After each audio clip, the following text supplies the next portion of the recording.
Good morning students, कैसे हैं आप सभी लोग। तो स्वागत है आपका अप्लाइड मैकेनिक्स के ऑनलाइन क्लासेस में। हम लोगों ने कल अपना फ्रिक्शन का चैप्टर कंप्लीट कर लिया था, सारे न्यूमेरिकल कर लिए थे, सारी थ्योरी कर ली थी। आज हमें नया चैप्टर पढ़ना है मशीन का। सबसे पहले मैं इंट्रोडक्शन के रूप में बता दूं, ये मशीन चैप्टर आपके लिए एग्जाम के पर्पज से बहुत ही इंपॉर्टेंट चैप्टर है। इसमें कम से कम आपको 2 क्वेश्चन पूछे जाते हैं, मिनिमम 2 क्वेश्चन, और आपको भी पता है कि प्रत्येक क्वेश्चन जो होता है वो 5 नंबर का होता है। तो इसीलिए ये जो चैप्टर है आपको कम से कम 10 नंबर देखा जाएगा, कम से कम 10 नंबर देखा जाएगा। इसमें एक थ्योरी आती है और एक आता है न्यूमेरिकल, ठीक है। कम से कम 10 बोल रहा हूँ, ज्यादा से ज्यादा 10 नहीं बोल रहा हूँ। कम से कम 10 नंबर का तो सवाल आएगा ही आएगा। इसमें प्लस भी हो सकता है, कुछ यानी कि कुछ डेफिनेशन पूछ लेगा तो उसमें 1-2 नंबर प्लस ही जाएंगे, माइनस कुछ नहीं होगा। तो यहाँ पर आपको ये जो चैप्टर है बहुत ही अच्छे ध्यान से पढ़ना है, क्योंकि इसमें थ्योरी जो है वो पूछी जाती है, और थ्योरी में जो होते हैं मार्क्स जो आप लोग कर सकते हैं वो अच्छे गेन कर सकते हैं। तो आज हम लोग पढ़ेंगे मशीन का चैप्टर। क्लियर? चलिए, मशीन सभी लोगों को पता है मशीन क्या होती है। तो कोई कहेगा कि पंखा मशीन है, कोई कहेगा ट्यूबलाइट मशीन है, कोई कहेगा कुछ कोई भी जनरेटर मशीन है। बिल्कुल सब मशीन है, लेकिन लिखेंगे क्या एग्जाम में? ये थोड़ी लिख देंगे पंखा, जनरेटर और मोबाइल और मशीन, सब कुछ मशीन ही है। लेकिन एक डेफिनेशन होती है, प्रॉपर डेफिनेशन, वो आपको लिखनी पड़ेगी अगर मशीन के बारे में पूछा जाता है तो। ठीक है, सब कुछ पता है कि ये फ्रिज, कूलर, टीवी सब मशीन है, लेकिन क्या क्या लिखेंगे आप? परिभाषा डाल लीजिए, लिखिए, हेडिंग डालिए मशीन, मशीन की हेडिंग डालिए, लिखिए किसी भी प्रकार की उपलब्ध ऊर्जा, किसी भी प्रकार की उपलब्ध ऊर्जा को अनुप्रयुक्त यांत्रिक ऊर्जा में परिवर्तन करने की युक्ति मशीन कहलाती है। फिर से सुन लीजिए, किसी भी प्रकार की उपलब्ध ऊर्जा को अनुप्रयुक्त यांत्रिक ऊर्जा में परिवर्तन करने की युक्ति मशीन कहलाती है। मैंने कहा किसी भी प्रकार की उपलब्ध ऊर्जा, ऊर्जा की बात करूं तो कई प्रकार की ऊर्जा आप लोगों ने पढ़ी होगी बचपन में, फिर आपके विज्ञान के चैप्टर में या भूगोल चैप्टर में कई प्रकार की उपलब्ध ऊर्जा आप लोगों ने पढ़ी होगी। पहली है जैसे सौर ऊर्जा, सोलर एनर्जी, सभी लोगों ने पढ़ी होगी। सौर ऊर्जा, सूर्य से प्राप्त होने वाली ऊर्जा को सौर ऊर्जा कहते हैं। इसको हम लोग यूज कैसे करते हैं? भाई धूप लेने चले गए, वो कोई हम लोगों ने यूज थोड़ी किया, उसमें कोई मशीन का इस्तेमाल नहीं किया, ठीक है। तो सौर ऊर्जा को अगर हम लोग किसी एक पात्र में इकट्ठा करें, उसकी ऊष्मा से हम लोग कुछ बनाते हैं, जैसे सोलर कुकर है, सोलर पैनल, आपका लाइट भी बन रही है आजकल। तो सौर की ऊर्जा को यूज करके उससे हम लोग अपने अनुप्रयुक्त यांत्रिक ऊर्जा में परिवर्तन कर रहे हैं। चाहे खाना बना रहे हो, चाहे वो लाइट जला रहे हो, चाहे वो पंखा चला रहे हो, कुछ भी कर रहे हैं, तो जिस युक्ति के द्वारा हम लोग वो यूज कर रहे हैं वो युक्ति कहलाएगी हमारी मशीन। जैसे सोलर कुकर है वो एक मशीन है, सोलर प्लांट है वो हमारी मशीन है, ठीक है। लेकिन ऊर्जा तो हमारी कौन सी है? वो ऊर्जा तो हमारी सौर ऊर्जा ही है। और एग्जाम्पल जैसे पवन ऊर्जा, पवन ऊर्जा क्या है? जो हवा में चलती है वो भी एक प्रकार की ऊर्जा है। उससे हम लोग कैसे यूज करते हैं? पवन चक्की लगाते हैं, उससे हम लोग क्या बनाते हैं? लाइट बनाते हैं। लाइट को हम लोग इस्तेमाल करते हैं, घरों में इस्तेमाल करते हैं, प्लांट्स में इस्तेमाल करते हैं, ठीक है। और कोई ऊर्जा आपको याद आ रही हो? जल ऊर्जा है, जल ऊर्जा। देखिए पानी का भी इस्तेमाल हम लोग बहुत कई जगह पे करते हैं, टरबाइन वगैरह हम लोग इस्तेमाल करते हैं कि बिजली बनाने के लिए। तो वो जो टरबाइन है वो हमारी एक मशीन है। क्लियर? और कौन सी ऊर्जा है? परमाणु ऊर्जा। परमाणु का इस्तेमाल भी हम लोग क्या करते हैं? परमाणु प्लांट्स होते हैं, ठीक है, न्यूक्लियर प्लांट्स जो होते हैं जिससे हम लोग बिजली उत्पन्न करते हैं, लाइट का उत्पादन होता है, वो भी हमारी एक प्रकार की ऊर्जा है। उसको हम लोग यूज कर रहे हैं। जिस मशीन द्वारा उसको इस्तेमाल कर रहे हैं या जिस युक्ति द्वारा उसको इस्तेमाल कर रहे हैं वही हमारी मशीन है। क्लियर? मैंने क्या कहा? किसी भी प्रकार की उपलब्ध ऊर्जा हो, चाहे सौर ऊर्जा हो, चाहे पवन ऊर्जा हो, चाहे जल ऊर्जा हो, चाहे परमाणु ऊर्जा हो, चाहे किसी प्रकार की ऊर्जा हो, जितनी भी प्रकार की आपको ऊर्जा का ज्ञात है, पता है, उन सभी ऊर्जा को हम लोग किस युक्ति द्वारा इस्तेमाल कर रहे हैं वो कहलाएगी हमारी मशीन। क्लियर? इतने बात समझ में आ गई? अब मशीन कितने प्रकार की होती है ये देखते हैं।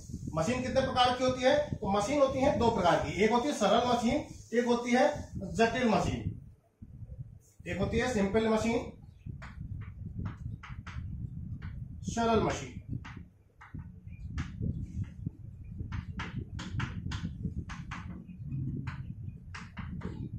दूसरी होती है जटिल मशीन।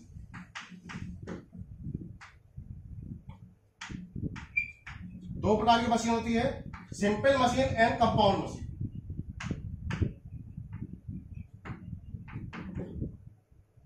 सरल मशीन क्या होती है? वह मशीन जिसमें उठाए गए भार पर सीधा प्रयास लग रहा हो, सीधे जो मैं प्रयास लगा रहा हूं वो सीधे सीधे भार से कांटेक्ट हो रहा हो, उसका वह कहलाएगी मेरी सरल मशीन। फॉर एग्जांपल ये देखिए, ये कोई वस्तु है, इसको मुझे उठाना है, रखना है, कहीं उठाकर दूसरी जगह पर स्थापित करना है या विस्थापित करना है। तो मैंने क्या कि ये मेरा प्रयास है, ये मेरा भार है, उठाया और रख दिया, ये मेरी सिंपल मशीन हो गई। ठीक है, ये मेरा प्रयास और ये मेरा भार का डायरेक्ट कांटेक्ट हो गया। ठीक है, अब मैं बात करूं फॉर एग्जांपल, जैसे रोटी हम लोग सेकते हैं, रोटी तवा पे सेकते हैं, उसको क्या हम लोग डायरेक्ट रोटी पकड़ के घुमाते हैं क्या? नहीं, एक चिमटे के द्वारा उठाते हैं। तो चिमटा हमारा क्या हो गया, हम लोग बल लगाए चिमटे पे, चिमटे ने उधर ट्रांसफर किया रोटी पर और रोटी उठ गई। या कोई भी चीज है, मैं इसी को ही अगर किसी दो और चीज से उठा के अलग रखता हूं तो क्या होगा, जहां पर प्रयास और भार का डायरेक्ट कांटेक्ट ना हो, वह मेरी मशीन कहलाएगी जटिल मशीन या कंपाउंड मशीन। जितनी भी प्रकार की आपने मशीन देखी होगी, कितनी भी प्रकार की मशीन देखी होगी, वो सारी की सारी जटिल मशीन का ही एग्जांपल है। फॉर एग्जांपल पंखा ले लीजिए, तो पंखा का काम क्या है? हवा देना। तो हवा डायरेक्ट आ रही क्या? नहीं आ रही है। सबसे पहले विद्युत ऊर्जा हमने प्रवाहित की, वो गई कॉइल्स में गई, वहां से मोटर चली, मोटर ने फैन को घुमाया, तब जाके हवा मिल रही है। टीवी है, वॉशिंग मशीन है, या मोटरसाइकिल है, पहिए हम डायरेक्ट घुमाते हैं क्या?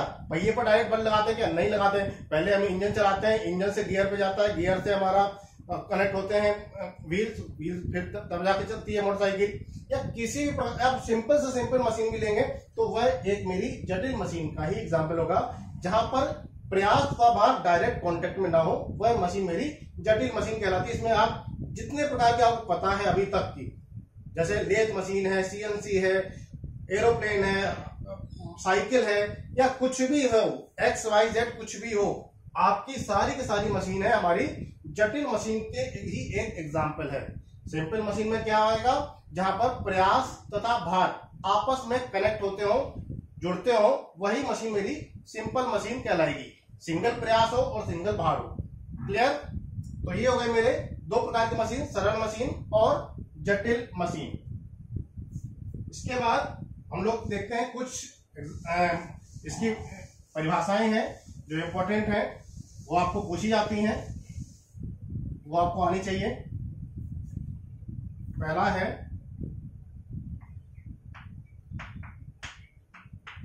यांत्रिक लाभ। यांत्रिक लाभ, मैकेनिकल एडवांटेज। यांत्रिक लाभ, मैकेनिकल एडवांटेज, इसको हम लोग एमए से डिनोट करते हैं। कभी कभी एग्जाम में जो सवाल पूछ लेता है एमए बराबर इतना है, तो एमए का आपको फुल फॉर्म पता होना चाहिए। एमए इक्वल टू होता है mechanical advantage. MA equal to होता है उठाया गया भार तथा लगाए गए प्रयास के अनुपात को यांत्रिक लाभ कहते हैं। उठाया गया भार, ये W क्या है? उठाया गया भार डिवाइड बाई लगाया गया प्रयास।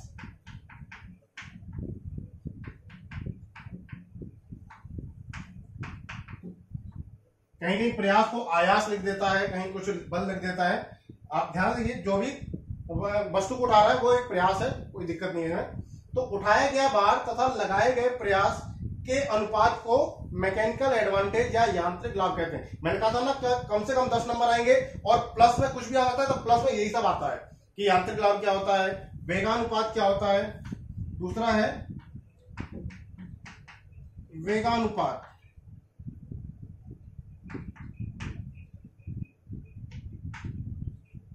Velocity ratio. वेगानुपात, वेलोसिटी रेशियो क्या होता है? इसको हम लोग VR से डिनोट करते हैं, शॉर्ट में लिखते हैं VR। VR क्या होता है? VR बराबर होता है प्रयास द्वारा चली गई दूरी, प्रयास द्वारा चली गई दूरी डिवाइड बाई भार द्वारा चली गई दूरी, भार द्वारा चली गई दूरी। ठीक है, प्रयास द्वारा चली गई दूरी बटे भार द्वारा चली गई दूरी के अनुपात को वेगानुपात कहते हैं। एक्चुअल में ये वेग का ही अनुपात होता है। वेग बराबर क्या होता है, एक निश्चित दिशा में चली गई दूरी बटे समय, तो समय दोनों में कांस्टेंट है।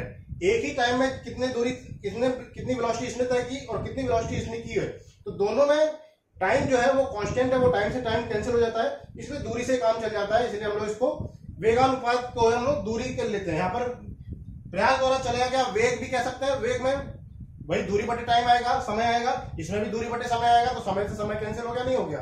तो प्रयास द्वारा चलेगी दूरी, भार द्वारा चलेगी दूरी, इससे ही हम लोग काम चला लेते हैं। प्रयास द्वारा चलेगी दूरी बटे भार द्वारा चलेगी दूरी। अब यहाँ पर कुछ कंफ्यूजन हो सकता है, भाई दूरी क्या है, भाई प्रयास ने कहां से दूरी तय की, भार ने कैसे दूरी तय की, इसको समझिए जरा, इसको समझते हैं। ये नोट कर लीजिए पहले, आप ये रफ कर दूं।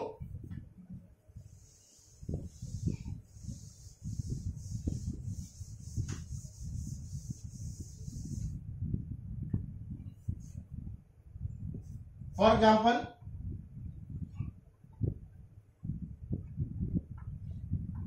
ये कोई घिरनी है,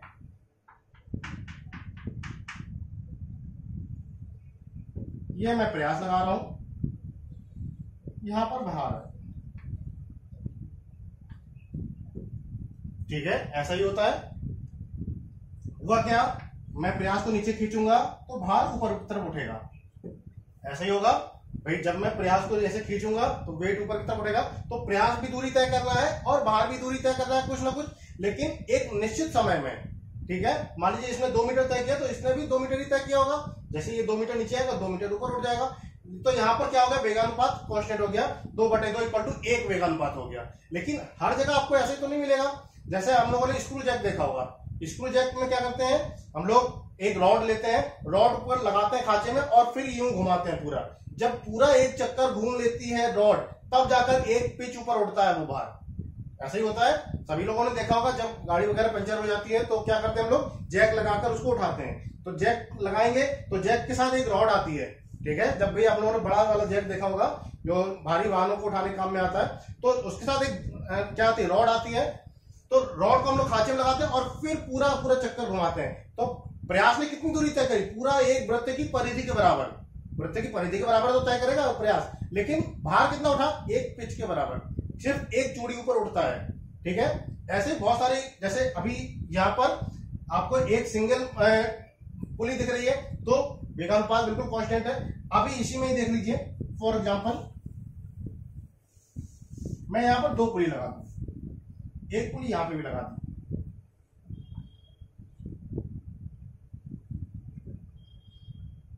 ये रीडिंग,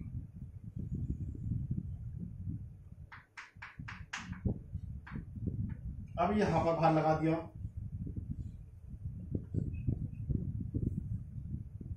अब देखिए, अभी भी मैं प्रयास नीचे करूंगा तो ये ऊपर उठेगा।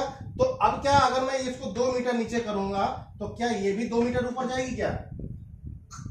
अब ये 2 मीटर ऊपर नहीं जाएगी, अब ये 2 मीटर ऊपर नहीं जाएगी। देखिए कैसे, मान लीजिए ये 1 मीटर ऊपर गया, ध्यान से देखना जरा, कि माना कि अगर मैं इसको खींच रहा हूं, अभी ये 2 मीटर छोड़ दीजिए, कि माना कि ये मैं कुछ खींच रहा हूं, कुछ लंबाई दूरी की, तब ये 1 मीटर ऊपर गया। ये वेट जो है जब 1 मीटर ऊपर गया, तो ये जो प्रयास है वो कितने मीटर नीचे आएगा, जब मान लीजिए ये पुली यहां पर पहुंच गई, फॉर एग्जांपल यहां पर पहुंच गई, यहां पर। ठीक है, यहां इन दोनों के बीच की दूरी है 1 मीटर। भाई ये पुली जब 1 मीटर ऊपर उठेगी तभी तो ये वेट ऊपर 1 मीटर ऊपर उठेगा। तो ये 1 मीटर ऊपर उठ गया, तो ये देखिए ये जो रस्सी लूज हो गई, यहाँ पे की भी रस्सी लूज हो गई, ये रस्सी यहाँ पे भी लग रही होगी अभी, तो वो लूज नहीं हुई। तो 1 मीटर ये रस्सी और 1 मीटर ये रस्सी, अगर ये रस्सी मुझे टाइट करनी है तो क्या मुझे ये 2 मीटर नीचे उठाना पड़ेगा, नीचे करना पड़ेगा। ठीक है, अब देखिए प्रयास द्वारा चली गई दूरी कितनी है, 1 मीटर, सॉरी प्रयास द्वारा चली गई दूरी कितनी है, 2 मीटर, भार द्वारा चली गई दूरी कितनी है 1 मीटर। अब तो डिफरेंस आ गया। तो प्रयास द्वारा चली, अगर मैं वी आर यहाँ पे निकालना चाहूं तो प्रयास द्वारा चली गई दूरी 2, भार द्वारा चली गई दूरी 1, तो यहां पर वी आर बराबर आ गया 2। तो ऐसे ही बहुत सारी मशीनें हैं। ये तो एक छोटा सा एग्जांपल है। हर एक मशीन में प्रयास द्वारा चली गई दूरी अलग होगी, भार द्वारा चली गई दूरी अलग होगी। ये अभी आपको ये सारा चीज बहुत ही डिटेल में अभी मैं पढ़ाने वाला हूं। ये तो मैं केवल और केवल आपको वेगानुपात बता रहा हूं कि वेगानुपात का कैसे काम होता है या क्या इसकी डिफिनेशन होती है और कहां इसका यूज होता है। ठीक है, वेगानुपात हो गया। अब देखिए यांत्रिक दक्षता, नेक्स्ट हेडिंग यांत्रिक दक्षता, मैकेनिकल इफिशिएंसी। नेक्स्ट हेडिंग यांत्रिक दक्षता।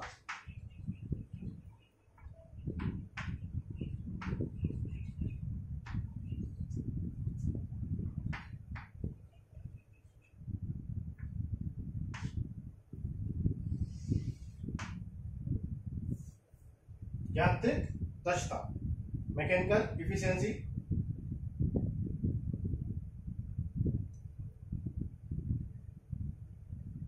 यांत्रिक दक्षता क्या होती है, इसको हम लोग ईटा से नोट करते हैं। ईटा से नोट करते हैं, इसको कहते हैं आउटपुट अपॉन इनपुट।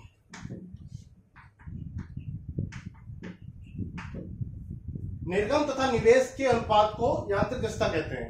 निर्गम तथा निवेश के अनुपात को, ये निर्गम है और इनपुट क्या है, ये निवेश है। निर्गम तथा निवेश के अनुपात को हम लोग यांत्रिक दक्षता कहते हैं। अब यहां पर यांत्रिक दक्षता की बहुत सारी डिफिनेशन है, हम लोग एक एक करके देखेंगे। पहला दक्षता क्या लिख सकते हैं, आउटपुट अपॉन इनपुट, यानी कि निर्गम तथा निवेश के अनुपात को यांत्रिक दक्षता कहते हैं। ये एक डेफिनेशन होगी। इनपुट क्या है, इनपुट क्या है, मैंने क्या कहा था, मैंने पी का प्रयास दिया, प्रयास देंगे वही तो इनपुट है। ठीक है, और प्रयास द्वारा चली गई दूरी, अगर इनपुट तो ये है तो इनपुट द्वारा किया गया वर्क कितना हो जाएगा, प्रयास द्वारा चली गई दूरी कितनी थी, y। y थी मेरी प्रयास द्वारा चली गई दूरी, y। आउटपुट क्या है, w इंटू एक्स। भार द्वारा चली गई दूरी x थी, प्रयास द्वारा चली गई दूरी y थी। यानी कि अगर मैं यहां पर रख दूं, आउटपुट क्या है, w इंटू एक्स, इनपुट क्या है, p इंटू वाई, देख सकता हूं मैं। अब यहां पर देखिए, इस x को अगर मैं नीचे ले लूं, जरा ध्यान से देखना जरा, मैं इसको w upon p into Y upon X भी लिख सकता हूं। देखिए, इसको मैं क्या लिखता हूं, इस x को मैं नीचे ले आया, w upon p Y upon X. ये देखिए, ये क्या बन गया, w अपॉन p, अभी अभी मैंने पढ़ाया, ये बन गया ma। मैकेनिकल एडवांटेज उठाया गया भार तथा लगाया गया प्रयास के अनुपात को मैकेनिकल एडवांटेज, यांत्रिक लाभ कहते थे।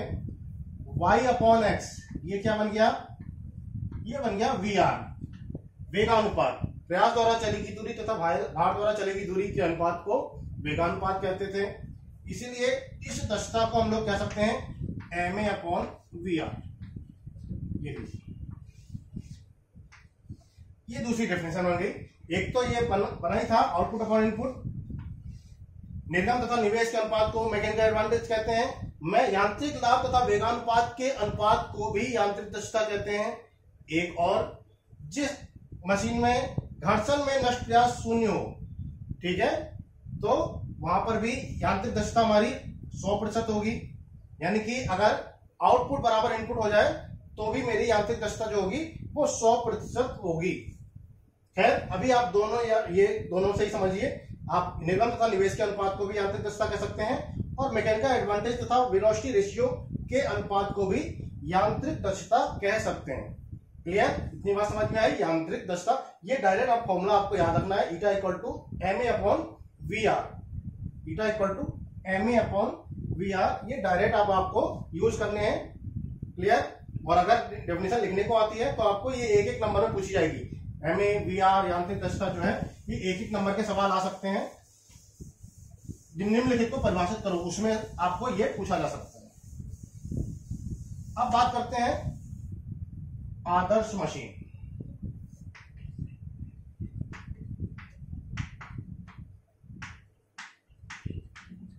आदर्श मशीन, आदर्श मशीन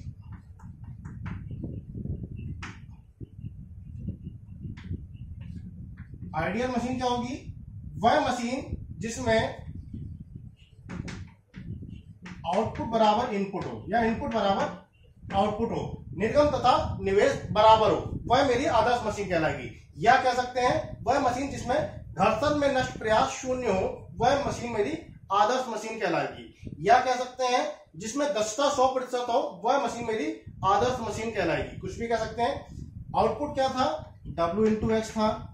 इनपुट क्या था? P/Y था। ऐसे ही था मेरा।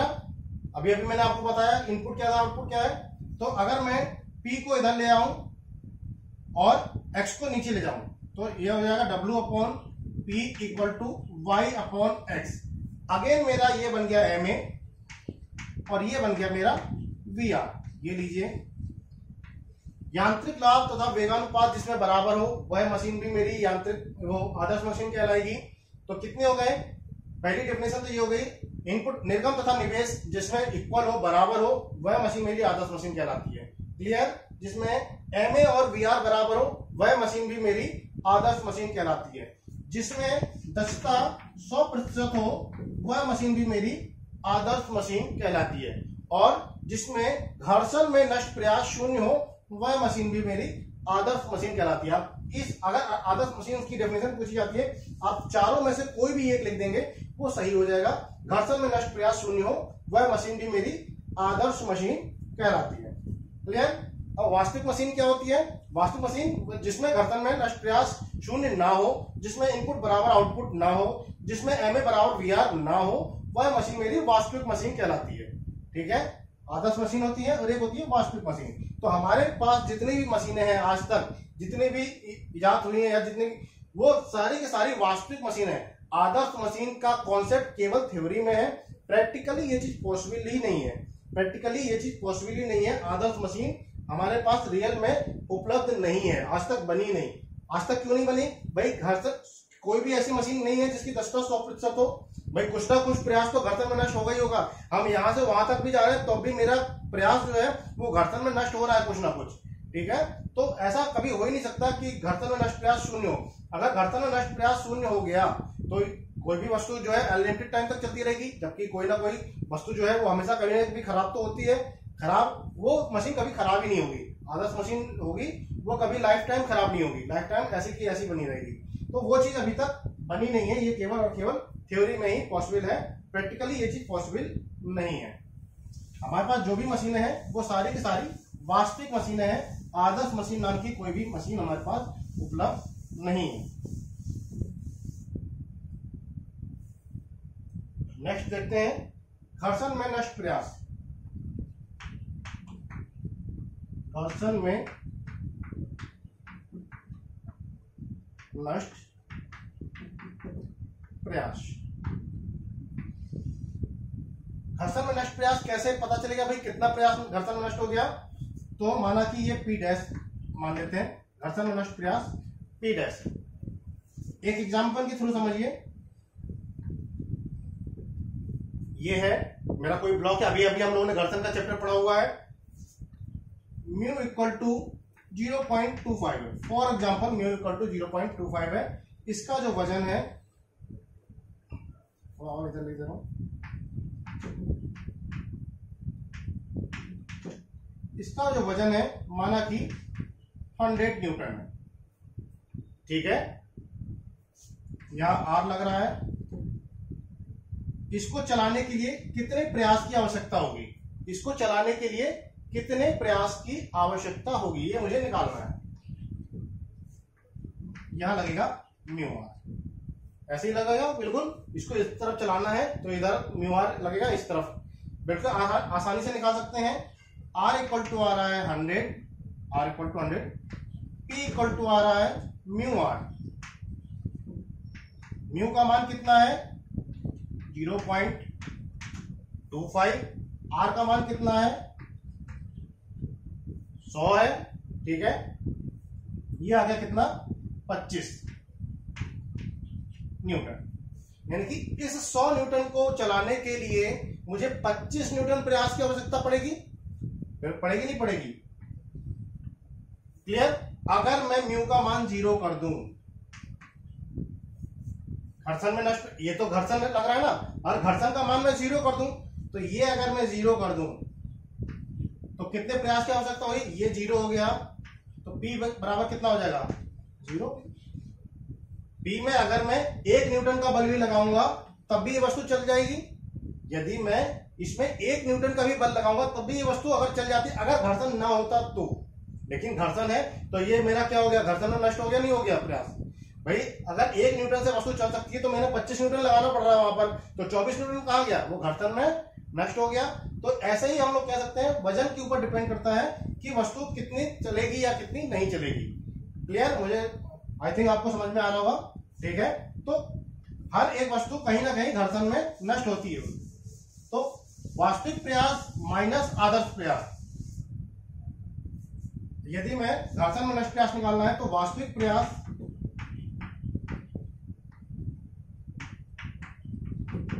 जो लगाया गया माइनस आदर्श प्रयास, इन दोनों को अगर मैं माइनस कर दूं तो ये मेरा आ जाएगा घर्षण में नष्ट प्रयास, P डैश निकल आएगा।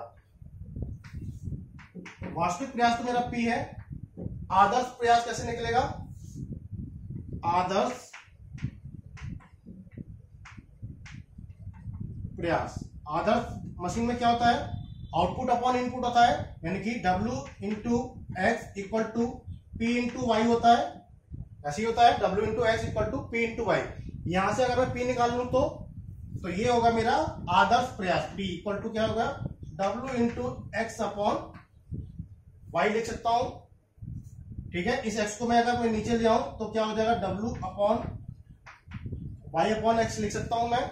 यानी कि आदर्श प्रयास जो है P नॉट लिख दे रहा हूं मैं इसको, आदर्श प्रयास P नॉट इक्वल माइनस हो जाएगा, आदर्श प्रयास इक्वल टू हो जाएगा W अपॉन वी आर। ये वी आर हो गया, y अपॉन एक्स बन गया मेरा वी आर। ये लीजिए, ये बन गया मेरा आदर्श प्रयास, यानी P minus W upon V R. ये है मेरा घर्षण में नष्ट प्रयास। ये बन गया मेरा घर्षण में नष्ट प्रयास, आदर्श प्रयास माइनस वास्तविक प्रयास। वास्तविक प्रयास मैंने सॉरी वास्तविक प्रयास माइनस आदर्श प्रयास। तो वास्तविक प्रयास मेरा P था, आदर्श प्रयास मैंने आदर्श मशीन से निकाला। आदर्श मशीन से W into x equal to P into y, मुझे पता है आदर्श मशीन पे होता है। यहां से P का मान निकाला, यानी कि ये क्या था? इनपुट, ये सॉरी आउटपुट था, ये बराबर था इनपुट। इनपुट बराबर आउटपुट क्या रहेंगे? तभी आदर्श मशीन हो जाएगी, और आदर्श मशीन में ही केवल आदर्श प्रयास काम करता है। ठीक है, यहां से P का मान निकाल दिया, W upon x, W into x upon y, x को नीचे किया तो ये बन गया V R. W upon V R बन गया मेरा आदर्श प्रयास। ठीक है, तो ये बन गया मेरा घर्षण में नष्ट प्रयास। क्लियर? नोट कर लीजिए इसको। इसके बाद एक नियम है मशीन का नियम, वो बहुत कई बार पूछा गया है, वो भी आपको आना चाहिए। रफ कर दूं,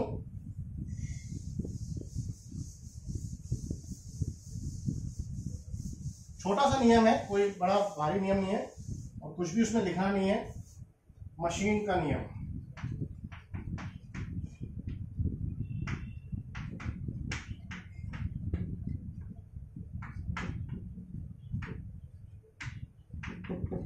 law of machine.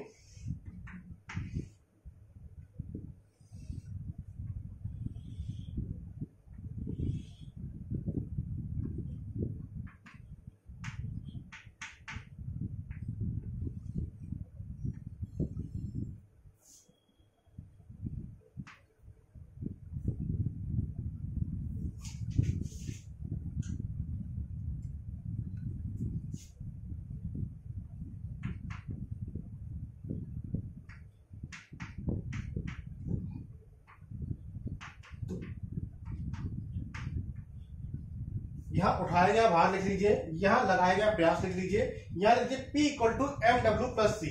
P equal to M W plus C, P equal to M W plus C. ये है मेरा मशीन का नियम। P है मेरा लगाया गया प्रयास, लगाया गया प्रयास। M क्या है मेरा, ये है मेरा घर्षण गुणांक, M है मेरा घर्षण गुणांक, नोट कर लीजिए इसको, M घर्षण गुणांक।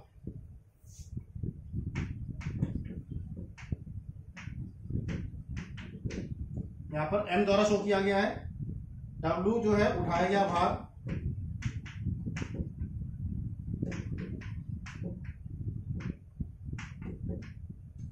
और C जो है वो है घर्षण में नष्ट प्रयास।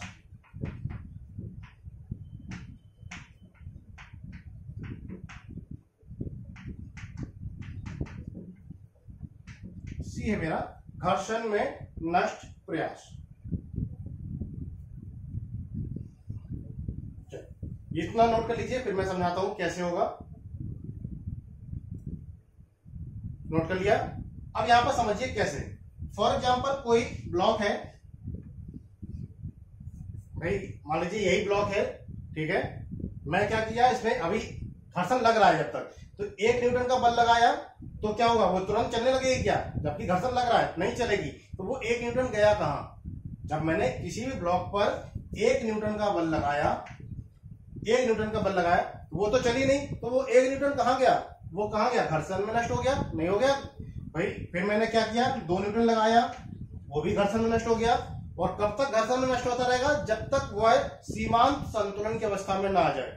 पिछले चैप्टर में मैंने पढ़ाया था कि जब तक ठीक चलने ही वाली ना हो, ठीक चलने ही वाली हो, तब तक घर्षण में नष्ट होता रहेगा प्रयास। यानी कि मैं केवल प्रयास लगाता जा रहा हूं और भार मेरा कुछ नहीं हो रहा है, उठ ही नहीं रहा है, और प्रयास लगाया और प्रयास लगाया और तब तक लगाया जब तक घर्षण में नष्ट या सीमांत संतुलन की अवस्था नहीं आ गई। इसके बाद जब सीमांत संतुलन की अवस्था हो जाती है, उसके बाद फिर वस्तु उठना शुरू होती है, ठीक है। तो उसके बाद क्या बनेगा, P = mw + c। ये जो प्लस C क्या है, घर्षण में नष्ट हो गया प्रयास, और M क्या है, घर्षण गुणांक है, और W क्या है, उठाया गया भार है। तो वही होता है P = क्या होता है, μr। यही तो होता है P = μr। म्यू की जगह यहां पर M दे दिया है, और R क्या होता है, R = होता है W। आप लोगों ने देखा होगा, नीचे W लगता है, ऊपर R लगता है नहीं लगता है। तो क्या इसको MW भी लिख सकते हैं भाई, म्यू की जगह यहां पर M लिया गया है, और R की जगह R, और R = होता है W। तो R की जगह मैं W लिखूं तो MW हो गया, क्या तो हो गया P = MW, और प्लस C ये हो गया घर्षण में नष्ट प्रयास। क्लियर। तो ये हो जाएगा पूरा समीकरण बना P = mw + c। तो ये आपका हो गया मशीन का नियम। जब भी पूछा जाएगा तो आपको ये ग्राफ बनाना है, ये लिखना है P = mw + c, और इन सभी का नाम लिखना है कि P क्या है, M क्या है, W क्या है, C क्या है। ये सारी चीजें आपको यहाँ पर मेंशन करनी है, तभी वह घर्षण मशीन का नियम पूरा माना जाएगा, ठीक है। इससे आपको समझाने के लिए कहा था, इतना नोट करना है केवल आपको, इतना, ठीक है। मशीन का नियम। चल अगला हेडिंग डालिए, नेक्स्ट हेडिंग है परिवर्तनीय मशीन। और एक क्वेश्चन आता है कि आदर्श मशीन, परिवर्तनीय मशीन एवं स्वतः लॉकिंग मशीन में अंतर स्पष्ट करो। क्या क्या पूछता है, देखिए पूछता है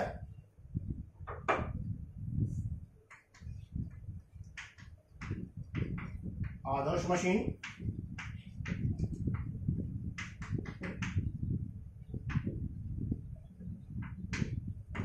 आदर्श मशीन, परिवर्तनीय मशीन,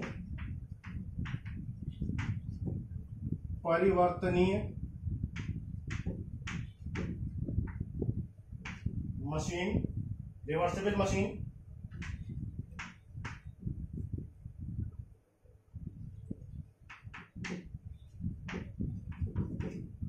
रिवर्सिबल मशीन और स्वतः लॉकिंग मशीन।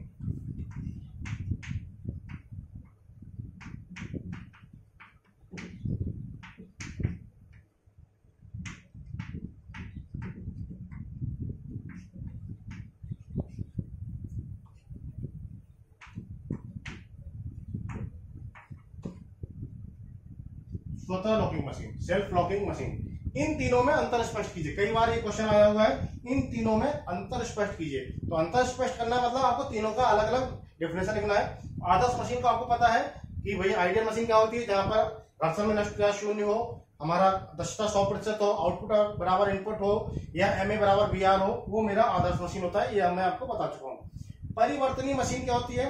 वह मशीन जो स्वयं के भार के कारण, ठीक है, स्वयं के भार के कारण बल हटा लेने के पश्चात भी कार्य करने में सक्षम हो, वह मेरी परिवर्तनीय मशीन कहलाती है। फिर से सुनिए, वह मशीन जो स्वयं के भार के कारण बल हटा लेने के पश्चात कार्य करने में सक्षम हो, तो वह मशीन मेरी परिवर्तनीय मशीन कहलाती है। फॉर एग्जाम्पल, एक सिंपल पेंडुलम है, इसको मैंने क्या किया, प्रयास लगाया, यहां पर प्रयास लगाया और ये मेरा यहां पर पहुंच गया, ठीक है। ये मेरा प्रयास लगाने के बाद यहां पर पहुंच गया, ये मैंने प्रयास लगा दिया यहां पर P। अब क्या हुआ, मैंने प्रयास हटा लूंगा, मैं प्रयास को मैंने हटा दिया, तो भी ये वस्तु क्या होगी, यहां पर आएगी, नहीं आएगी। उसके बाद ये ब्लॉक जो है ऐसे जाएगा, यहां पर आएगा, फिर यहां जाएगा, फिर यहां आएगा, ऐसे ऐसे होगा, नहीं होगा भाई। एक बार मैंने प्रयास लगाया और छोड़ दिया, उसके बाद वह स्वयं के भार के कारण कुछ भी कार्य करने में सक्षम है, तो वह मेरी परिवर्तनीय मशीन का ही एग्जाम्पल है, ठीक है। कोई भी ऐसी मशीन हो, मान लीजिए आपने कुछ भी सामान उठाया और भार से सामान हटा दिया, मतलब प्रयास हटा दिया, प्रयास हटा लेने के पश्चात भी अगर वह मशीन काम कर रही है, तो वह मेरी परिवर्तनीय मशीन है, ठीक है।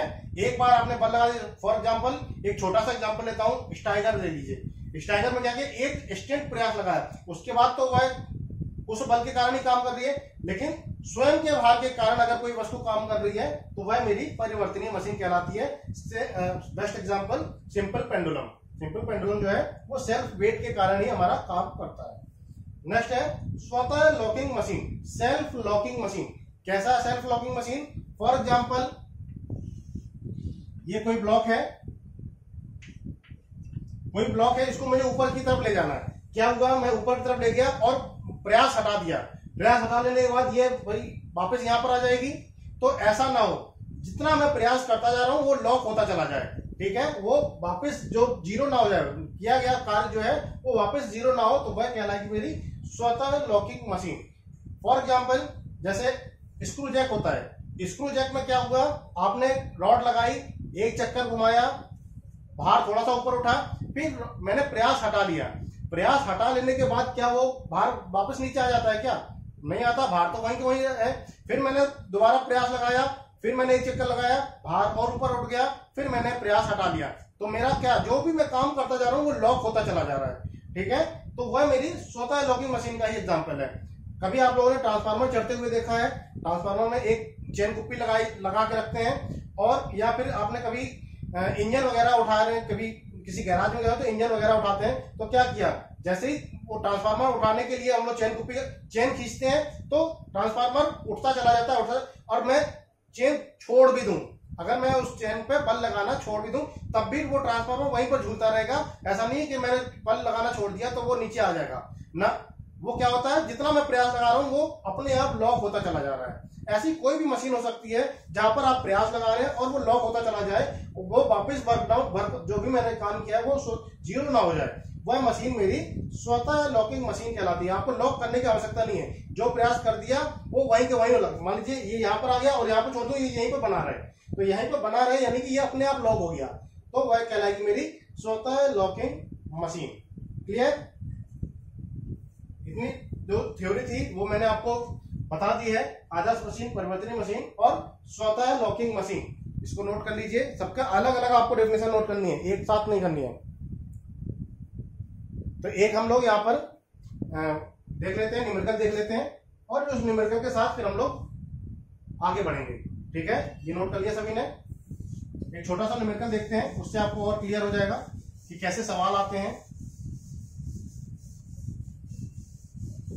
और कुछ भी छूटा होगा तो मैं और आपको देख के बता दूंगा। छूटेगा कुछ भी नहीं, आप इस बात से बेफिक्र रहिए कि कुछ भी छूट गया है, मैं कोशिश करूंगा कि जरूरत से ज्यादा ही आपको कवर करने की कोशिश करूंगा, कि जितनी आपको जरूरत है उससे भी आपको कुछ में कुछ प्लस में ही मिले। एक क्वेश्चन नोट कीजिए, एक क्वेश्चन नोट कीजिए।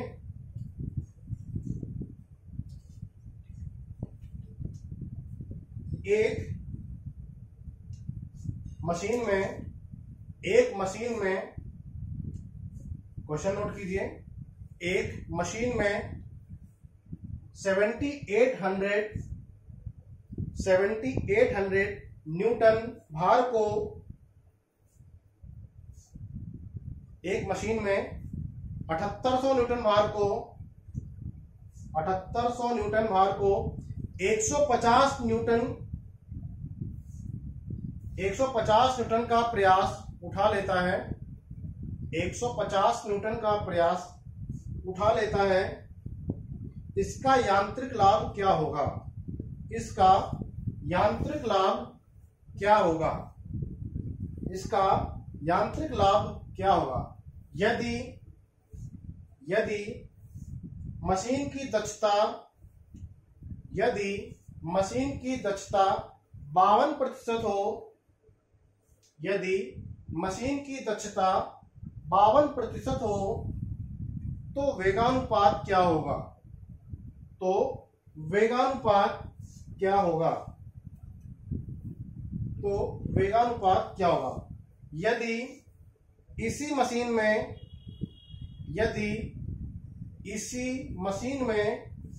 250 न्यूटन के प्रयास द्वारा 13,500 न्यूटन का भार उठाया जाता हो, 13,500 न्यूटन का भार उठाया जाता हो, तब इस मशीन की दक्षता क्या होगी?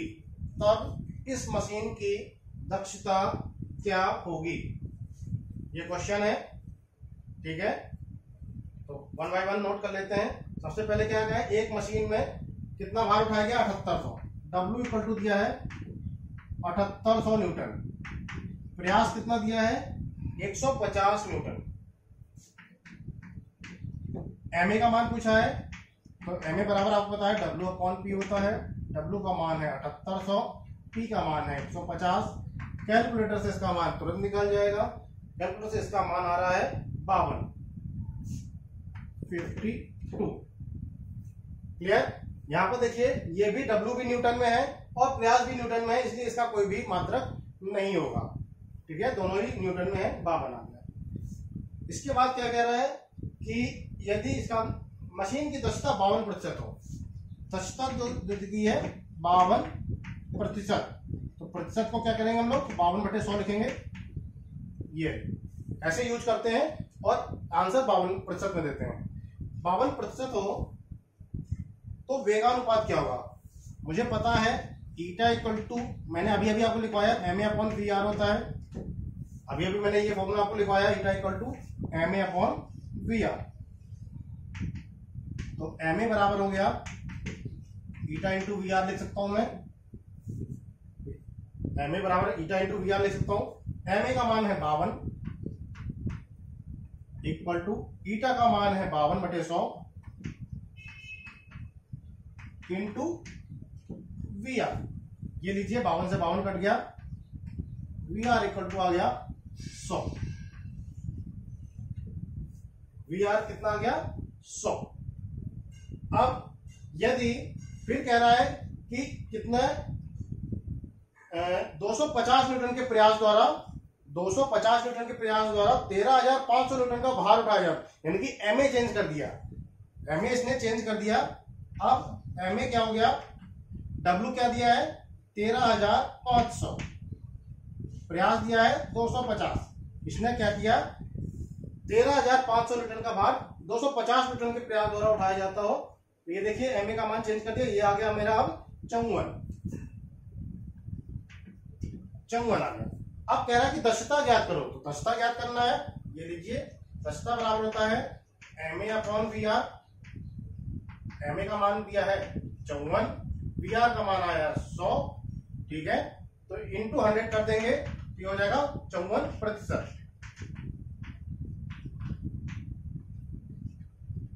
ये यूज करते हैं तो अपॉन में 100 लगा देते हैं, जब आंसर लिखेंगे तो इनटू में 100 लगा देंगे, तो ये प्रतिशत में आ जाएगा। तो ईटा का मान आ गया 54%। तो ये ऐसे सवाल आपको देखने को मिलेंगे। यहां पर एक बात और, जैसे मैंने आपको फ्रिक्शन में बताया था कि एक भी फॉर्मूला नहीं रटना है, एक भी फॉर्मूला नहीं रटना है, कितनी भी प्रूविंग मैंने कराई थी एक भी फॉर्मूला नहीं रटना है, लेकिन इसमें सारे फॉर्मूले रटने हैं भाई। जब तक फॉर्मूला नहीं आएगा आपको तब MA = W/P डायरेक्ट आपको यहाँ पर यूज करना है, ईटा = MA/VR डायरेक्ट यूज करना है, MA = ईटा × VR डायरेक्ट यूज करना है, ठीक है। तो यहाँ पर आपको बिना फॉर्मूले के कुछ नहीं होने वाला, तो इसलिए सारे के सारे फॉर्मूले आपको रटने पड़ेंगे या समझने पड़ेंगे, प्रैक्टिस करनी पड़ेगी। तो यहाँ पर आपको सारे के सारे फॉर्मूले आपको याद होने चाहिए। मैंने आपको फ्रिक्शन जहां जरूरत नहीं थी मैंने बता दिया कि यहाँ पर फॉर्मूले रटने की जरूरत नहीं है। आप डायरेक्ट, यहाँ कोई फ्री बॉडी डायग्राम नहीं बन रहा है, यहाँ पर कोई R बराबर नहीं होगा, ठीक है। तो यहाँ पर सारे के सारे फॉर्मूले आपको रटने ही पड़ेंगे। यदि आपको फॉर्मूला नहीं आता है तो आप इन सवालों को टच नहीं कर पाएंगे। क्लियर? तो इन मशीन के सवालों को अगर आपको सॉल्व करना है, इसमें आपको अगर कुछ प्रैक्टिस करनी है, तो आपको फॉर्मूले सारे रटने होने चाहिए, फॉर्मूले आपको पता होने चाहिए। चलिए नोट कर लीजिए इसको।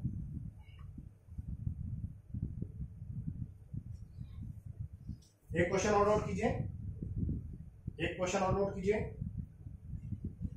एक मशीन में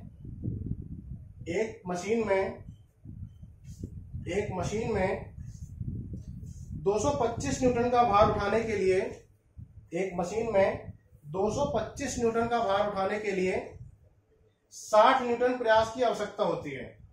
एक मशीन में 225 न्यूटन का भार उठाने के लिए 60 न्यूटन प्रयास की आवश्यकता होती है। 60 न्यूटन प्रयास की आवश्यकता होती है और 330 न्यूटन भार उठाने के लिए, और 330 न्यूटन भार उठाने के लिए 77 न्यूटन प्रयास की आवश्यकता होती है। 330 न्यूटन भार उठाने के लिए 77 न्यूटन प्रयास की आवश्यकता होती है। यदि यंत्र का वेगानुपात 20 हो, यदि वेगानुपात 20 हो तो दोनों भारों पर मशीन की दक्षता ज्ञात करो। तो दोनों भारों पर मशीन की दक्षता ज्ञात करो। तो सबसे पहले क्या है कि W कितना दिया है, पहले केस में 225 न्यूटन के भार को उठाने के 60 न्यूटन, 225 न्यूटन भार को उठाने के लिए 60 न्यूटन प्रयास की आवश्यकता होती है, ठीक है। फिर कहा है उसने कि 330 न्यूटन भार उठाने के लिए 77 न्यूटन प्रयास की आवश्यकता होती है, ये भी कहा है। उसने कहा यदि VR 20 हो, यदि VR यानी कि वेगानुपात 20 हो तो दक्षता का मान ज्ञात करो। यहां से आप MA निकाल लेंगे, यहां से MA निकाल लेंगे, MA/VR होता है दक्षता, आराम से आ जाएगा। MA = होता है W/P, W का मान है 225/60, कैलकुलेटर से इसका मान निकालिए, 225/60 का मान आ रहा है